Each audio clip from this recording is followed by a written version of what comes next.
Are you seeing the signs?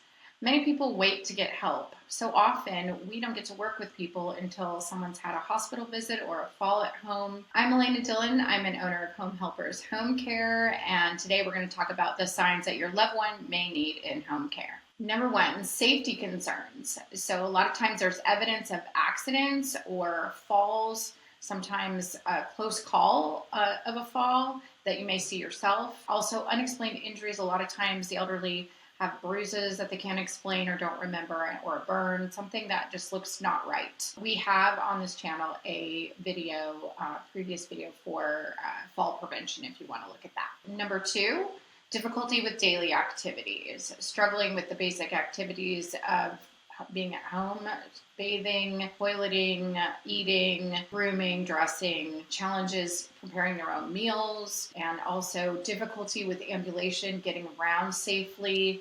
All of those things are things that might be a consideration for in-home care. Number three, health conditions. So a recent hospitalization or discharge from a hospital or a rehab, as well as a surgery. So we have another video on this channel about safe discharge from a hospital. A lot of times people just need some extra help at home for a little while after they've been released, as well as a diagnosis of a chronic illness, Parkinson's, anything like that, a progressive condition. Obviously, they're going to be needing more help as time goes on. And it's always better to, think about that earlier rather than later after something's happened.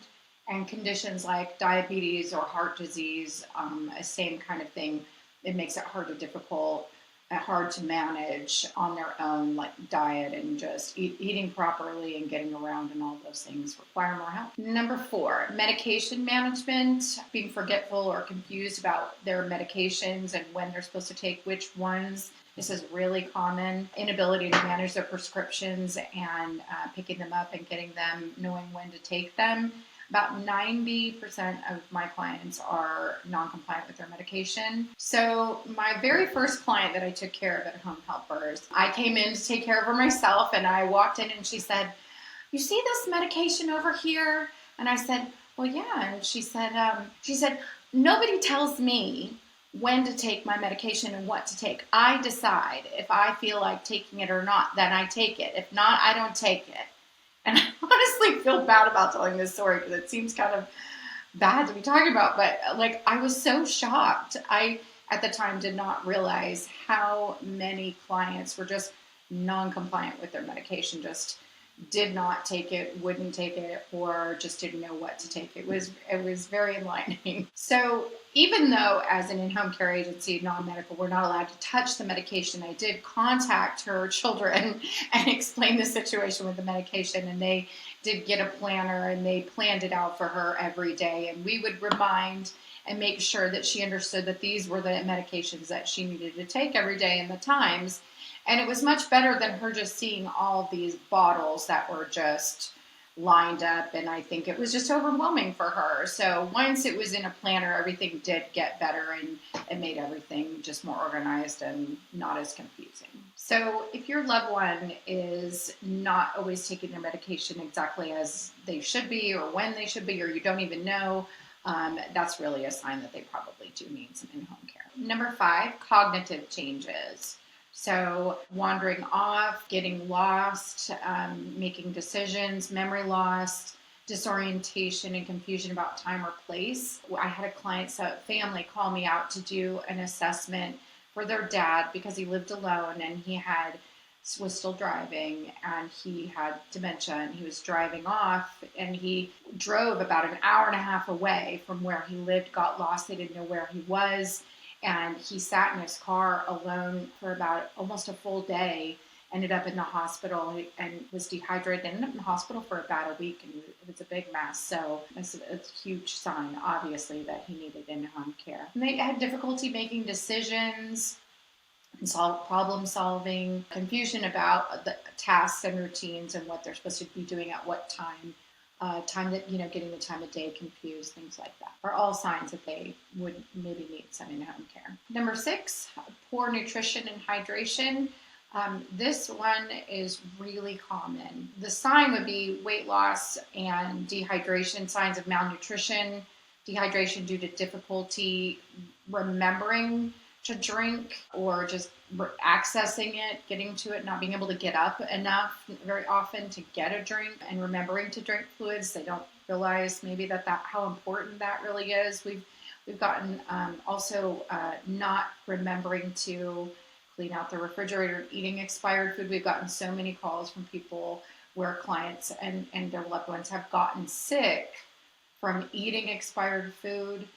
So just somebody to even just clean out the refrigerator and make sure everything that they're eating is healthy and okay. All those are signs that they may need it. Number 7, personal appearance and household neglect. This one happens probably one of the first things that happens. A lot of times it's their appearance. They notice that they're not as clean or neat. Their clothes are not as clean. They're not as put together as they might normally be. Wearing inappropriate clothes for the weather. They haven't thought about it, didn't understand, or if there's dementia, they don't know. Noticeable decline in home cleanliness and maintenance. So, like I said, this particular thing it happens first. So with loved ones, really important. They haven't had you over in a while to come over, go in and check the home, because honestly, they don't have the energy or the ability maybe to clean or to do household maintenance. It's a huge sign they need some extra help, as well as just managing the regular tasks like grocery shopping or doing their laundry or any of those regular kinds of things that just is overwhelming for them. And a lot of times it happens after the death of a spouse.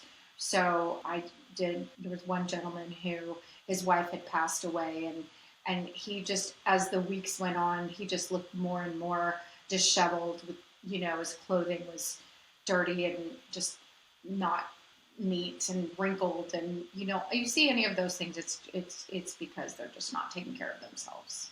And it's a big sign that they need help. And that leads to number 8, which is isolation and loneliness. They withdraw from social activities. They don't want to be around people. They have limited contact with friends or family. They start pulling away. It's really not good for the elderly to be alone, even though they may say they want to be, and they may act like they don't want to be around people. And that might be true because they're depressed or down about their situation, and as they get older. And depression is a really common thing amongst the elderly.